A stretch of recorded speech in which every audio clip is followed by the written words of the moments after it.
Biraz da soğusun çünkü kurutun damlarsan. Bir de bak tabii azdan oldu giderler. Hayır bak ya. Taşlanana ne diyor abi? O sarhoşpazdır. Sarhoşpaz keşək götürür özü. Böcəkini çəkir.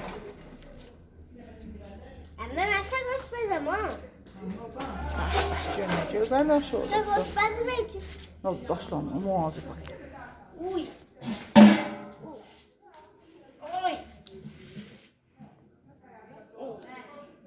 Maşallah sarhoşpaz. Fakat makaroni vereceğim. Riştədir, makaroni deyil. Makaroni yok. Ha, makaroni oxşar. Ona riştə deyirik.